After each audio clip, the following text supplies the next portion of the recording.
Oh, hello! Excuse me, I didn't see you there of all that massive damage. Nice of you for coming by. What? Oh, that! That was just my big fucking damage dispenser.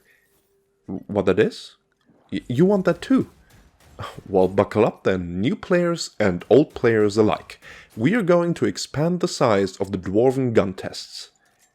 And no, we are not going to test this gun on dwarves, though I could imagine some people might like that.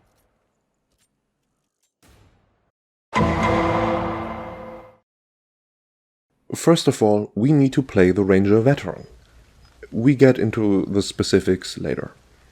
After that, the two things you need is a charm with the versus chaos and versus infantry, and then the Masterwork pistol with the versus Skaven and versus armored. Though it even works without any of those two on the Masterwork pistol, I personally just use crit chance and crit power.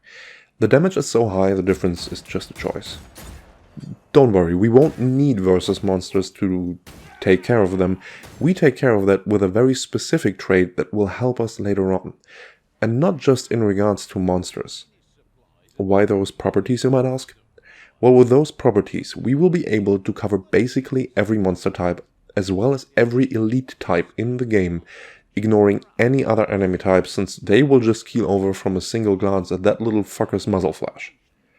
Want to delete Chaos Warriors? Use an ult or pop a strength pot and show them the finger. That's my nickname of choice for this beautiful bullet hose. Storm Vermin.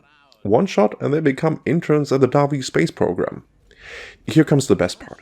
If you crit with this little marvel of Dwarven Heresy, you gain a 25% damage bonus against the same armor type for 10 seconds, boosting that ridiculous damage even further into the stratosphere.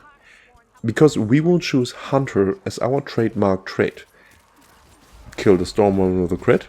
Now you have 10 seconds to kill more of them while being just the right distance away from them so they can't get you and you can pick them off one by one. Now you might ask yourself, what does this have to do with a strength potion? And what if my ult runs out? See, that is the marvel of strength potions.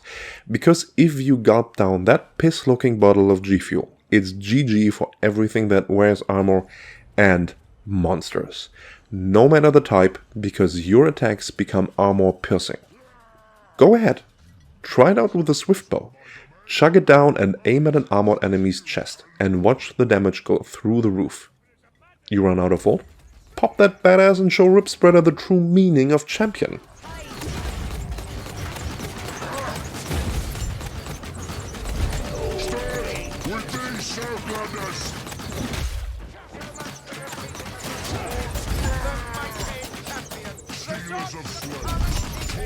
I prefer my scunners dead.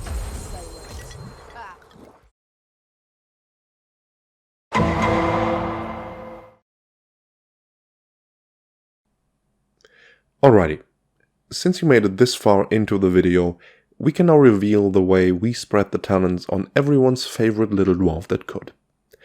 Since I prefer the two-handed hammer or cog hammer, I usually pick Ranger Reaper as my talent of choice for temporary hit points, from now on called THP. For level 10 we choose Foefeller, because we want to get as much out of our Masterwork pistol as possible, literally, since attack speed does affect this bad boy. Master of Improvisation might seem nice, but overall that is a trait that's better served to be used with a Grudge Raker or a handgun, but especially the hand axes. That's a different topic though. For level 15 we want to use Enhanced Power. This gives us a nice and consistent increase in damage, stagger power and cleave power, which we will need for our melee weapon. For level 20, Grungni's Cunning. Since you basically delete everything on two legs from the game files when you shoot them, you gain a nice supply of ammo every time you kill a special. Don't underestimate the ammo usage of this gun. If you go for the old fire mode and consistently fire your entire magazine into enemies, you might run out of bullets earlier than you think.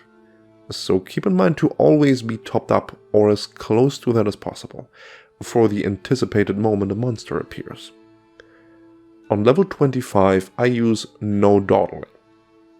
Now you might think, what about exuberance? That gives me a nice damage reduction. True, true. But don't forget, the moment you go invisible, the monster will ignore you and run after the next ally it sees. So you want to be able to keep up and put some holes in it. And of course, for our last talent we pick Surprise Guest, because if the enemy runs away from us and we leave that circle, we will lose all that nice damage boosting. So we don't want that to happen.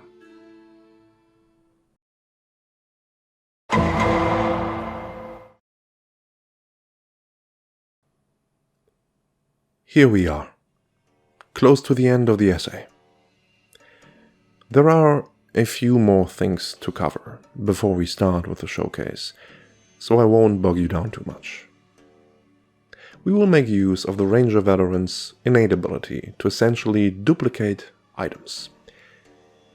You use a healing craft? Nope, didn't use it. Healed someone else with a medkit? Nope, didn't use it. And that is a 35% chance every time you do this, as long as you pick Healer's Touch as your trait of choice on your necklace. The charm is a different story though. We can either pick Decanter or Homebrewer as our trait, both being equally valid. I would, however, say that Decanter is a bit more useful on this build. The Decanter increases the duration of potions by 50%. And Homebrewer gives you an additional 25% chance to not consume it instead. And consistency is somewhat key in this build. And last but not least, Grenadier giving you an additional 25% chance to not use a grenade on use on your trinket. This specific one is up to you, however, since that is just the way I prefer to play the dwarf. My little resource monkey. Oh, right, and before I forget, if you're having difficulty getting used to the two-handed hammer, you can use Swift Slaying for more attack speed as its trait. Though personally, I prefer Resourceful Combatant, just to get my ult back a little quicker.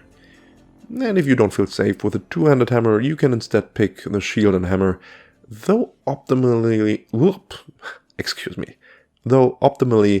you want to stagger and damage as many enemies in front of you as possible. So the two-handed hammer should be something you might want to work towards. Or alternatively, the Cog Hammer. Well, almost there, at the end of the video. I guess it is time for a little showcase now. What do you say?